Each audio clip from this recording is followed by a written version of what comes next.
Imagine getting to the end of your life in your deathbed and you sit there and you realize, I lived my whole life like a pussy. I lived my whole life in the comfort zone. Now I have to die without ever knowing my potential. I have to die knowing that for eternity, my soul is going to wander around having lived this weak-ass, pussy-ass life that I lived. And that's why we live with discipline on the upward spiral of excellence. That's why we embrace spiritual principles like courage, like integrity, like consistency, like service, like gratitude. That's what this comes down to. Gratitude. You know, on the program we have a journal, and we use that journal in the morning and in the night to write down our gratitude list, because that sets our mind in the right direction.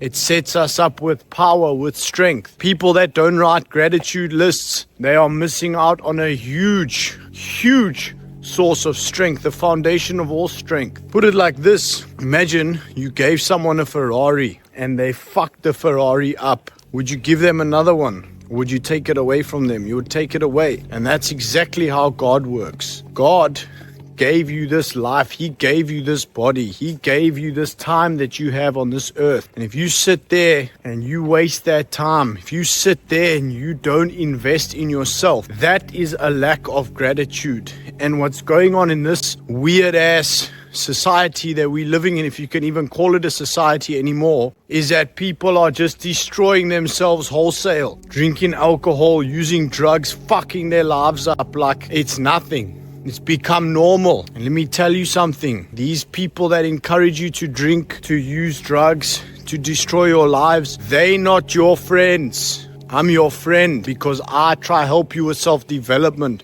I'm your friend because I try lead you in the path of righteousness in a world that is corrupting people's souls. You know what hell is? Hell is when you return to God one day and you have to see how wrong you were in this life. You have to watch your own descendants suffer because you didn't step up for them. That's what this is. That's what's happening here in this world. Are you telling me that you're going to be part of this bullshit? Because I used to be part of it. I used to be ringleader of this shit, dragging people into using drugs and alcohol, using them myself, destroying myself. And where did that get me? In a rehab, in an institution, in jail, almost dead. And where were those people that I was partying with, my friends? Where were they when I was locked down, when I was tied up? Where were they? They were nowhere to be found. And in this society, people don't like the truth. But I'm telling you the truth because I care about you guys. I care about your futures. And it's time someone spoke to you like this that was serious with you. This shit that you see happening at the clubs, everyone's drinking, partying, carrying on like a bunch of fucking idiots, is destroying people's lives.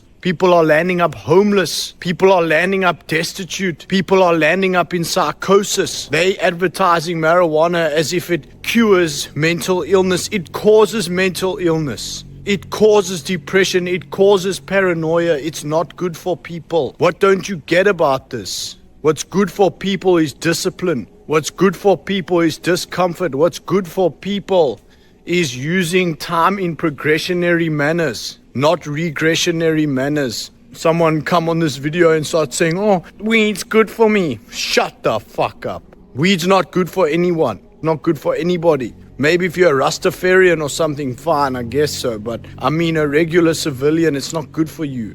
Maybe some people, I don't know. But 99% of you guys that smoke that shit, you should not be doing that. You're not going to be proud of it in 10 years. In 10 years, you're not going to be like, oh, that was great.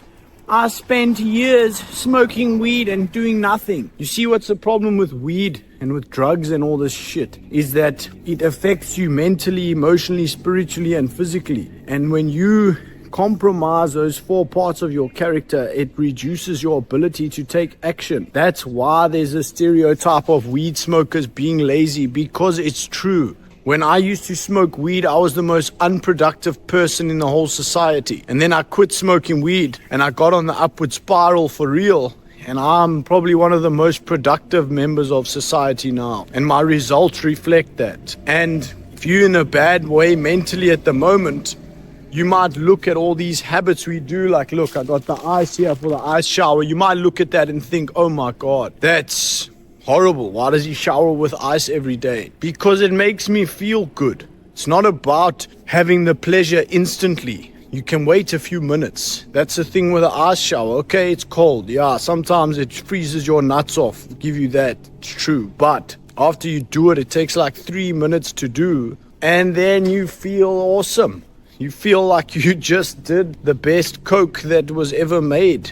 And it's not even bad for you. It's good for you. It's good for your skin. It's good for everything. And then when you make your whole lifestyle like this, your whole lifestyle, sobriety, ice showers, cold showers, Power 5 list, that's 5 tasks for your business. You can do more if possible, but tasks for your business, reading at least a page, meditating, journaling. If you do all of these things in conjunction with one another, you become an absolute unit. You become an absolute motherfucker. You become a person that moves forward like no one's business. And once you do this for a while, no one can stop you, because it pleases God himself when you live like that. When you live like this, and you sacrifice, and you live according to principles, you want to serve society, you're living to help people, you're doing good things, like with business, you use business as a tool to help others. God smiles at you. God. We're talking about God here, the ruler of the universe, the whole creator.